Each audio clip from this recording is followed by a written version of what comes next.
how's everything going right now? You know, it's going well. We're starting to see land. You know, we keep using the analogy of kind of setting sail and going through camp, and you go through, and the first week is always exciting. You're taking on an adventure, everybody's getting on the boat, you're going away, but then you get in that middle part of it and you can't see land. I mean, and then it's about getting better every day and working and making sure you're getting the most out of every practice that you're having. But now that we only have about 3 or 4 days left of camp, because camp is going to end for us Friday, and we'll get into game week on Sunday for NC State. Now that we're starting to come down to the end, practices have a little bit more juice, there's a little bit more emotion, a little bit more excitement and enthusiasm. The chatter is getting that much louder every single day, but I think it's been a really productive camp. I love the way they're working. We're getting better, and that's all we're trying to do right now is keep improving. And some guys have stepped up and had a good camp, but we're not done yet. We've still got a couple more days to go. In reality, how many jobs are still on the line starting wise? Starting wise, there's still a couple. We have a lot of two-man battles. You know, out of last Saturday's scrimmage, we really got into the 2 deep. All right, we know these are the 10 linemen we're going to work with, but who are going to be the starting 5? And you know, when you look up front, I think you can say that Jens Danielson's secured the left tackle position. I think Vincent Cano's done a great job at center and secured that. Matt Shepard, obviously the sole returning starter that we have at right guard. You know, the other ones are there's some great competitions going on right now. A great battle with Mitchell Bell and Jeremy Graffrey, both competing their tails off. And that's only making us better as a football team, and the same thing with Larry Banks and Trey Carter at left guard. So I think that's just the offensive line, but I think there's a lot of those going on around the football team. So I think there's, like I said, the attitude's good. I think everybody feels like they're getting better. Morale is really high, but there is some great competition, and that's what's driving everybody to go out there and work every day the way that they are. Coach Richie Casey's back. Just talk a little about having him back for his 6th season and what he brings to the table. Richie Casey has had a great camp. I mean, really much better than I thought he would coming out of spring practice. He's had a great camp. He's catching the ball. He's being a leader. He's working extremely hard. He's really doing a great job. I've really been impressed with the progress that he's made. Right now he's starting at the one receiver, is bringing an awful lot to the table, and I'm not only excited to get Jeremy Graffrey with his 6th year, but also Richie Casey and Andrew Gilliott. And I think they're all adding something to the table, right? Bringing something to the table. Richie Casey's really had a strong camp.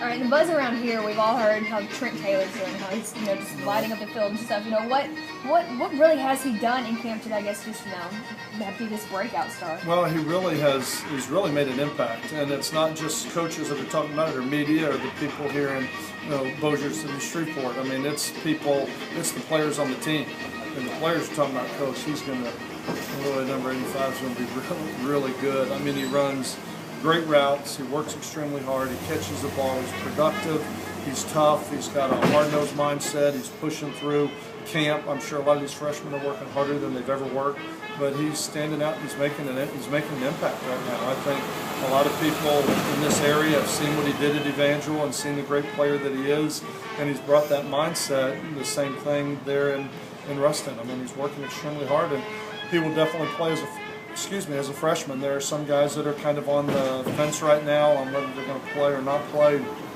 But when we come out of the scrimmage Friday night and we make all those decisions, right now I feel pretty confident in saying that he's in that mix right now, that he's going to play, not just play, but a significant role for our offense. I think a lot of people assume that offensively things weren't going to be as quick as they have been. But you ran 130 or 131 snaps. 33, yeah. 133. Yeah. I mean, things aren't slowing down too much. No, well, I don't know that we execute them as well as I'd like to execute them. We're running them fast, but that may not necessarily be a good thing. But I think Tony Peterson's done a great job with the offense, walking into it. Everybody's a freshman mentally. You're teaching a whole new offensive system to your receivers, to your running backs, to your quarterbacks mentally. But it's been a lot of, okay, this is just now that. But it's a lot of the same things that they were doing, which I think created some great carryover. But I really give the players a lot of credit. They've worked really hard at it. They've been in there in the summer.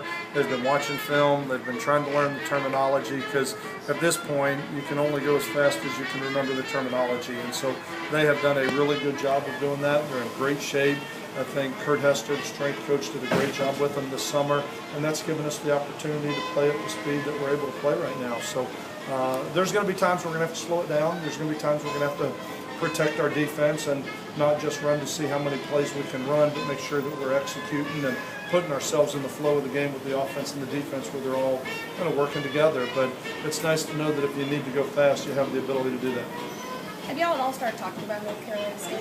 Well, we have. We're just now in the transitional phase from what we call Phase 4 camp to Phase 5 of the season, and that really begins on Sunday when we're into game week.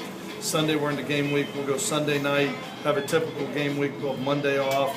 Then we'll go Tuesday, Wednesday, Thursday, kind of get on the plane on Friday and go play the game Saturday. So we have kind of, as our meetings are starting to wind down, you're not installing as much offensively and defensively, just kind of polishing some things up and correcting it. And the rest of our meeting time right now is spent watching NC State on film, watching their personnel, watching some of the things they did. You know, some of the old schools of the coaches and some of the things that we're guessing that they're going to do at NC State. So we're trying to spend a lot of time doing those things right now, and that's players are even coming in on some of their downtime right now during two-a-days and watching a lot of film of the opponent, which is a good thing. So we're in that transition right now where we're probably about 50-60% finishing up camp and probably 30-40% of going towards NC State. Would you give us a quick scouting report on NC State? What do you kind of expect to see from them? No, you know, they haven't named a quarterback yet, so you don't know. There's about 3 of them they're playing with. One is big, athletic, and is a runner. One's a transfer that's a thrower. You don't know really what you're going to get from that standpoint. There's just a lot of variables. They have the same unknowns that we do, you know, because they don't know a lot about what we're doing as a new staff coming in here, and we don't have a lot on them. I know they're a very talented team. I know it's one of the better football teams we'll play from a talent standpoint from top to bottom. And it'll be a great challenge for us, especially right out of the chutes with a lot of young and inexperienced players. But it's certainly not a thing where they're not intimidated, and I think they're excited at the challenge that's ahead of them right now. Strange question. Schools up north would laugh at the question, but it has been a relatively mild summer for here. Very. Has it allowed you to do more than if it was 100 degrees every day? You know, well, the first 5 days it was 100 degrees every day. Probably what it has enabled us to do is maintain our weight, where you don't have players that are dropping 8-10 pounds over a week or a 2-week period. So it's really helped us maintain our weight.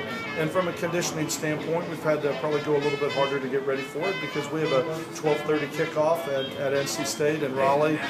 The high on that day, the all-time high is 105. So I used to live there. I had an opening game against Duke one time in Eastern North Carolina where it was as hot as it was the first 3 days here. So I think you got to prepare for the, you know, hope for the best, prepare for the worst. But the whole game week, when we get into game week next week, we will be practicing in the morning, and we'll be practicing every day from 11:30 to 1:30, kind of with our time, just trying to get them used to getting up early, getting the breakfast, the pregame meal in early, and getting their bodies moving so when we go out there for an 11:30 kickoff our time.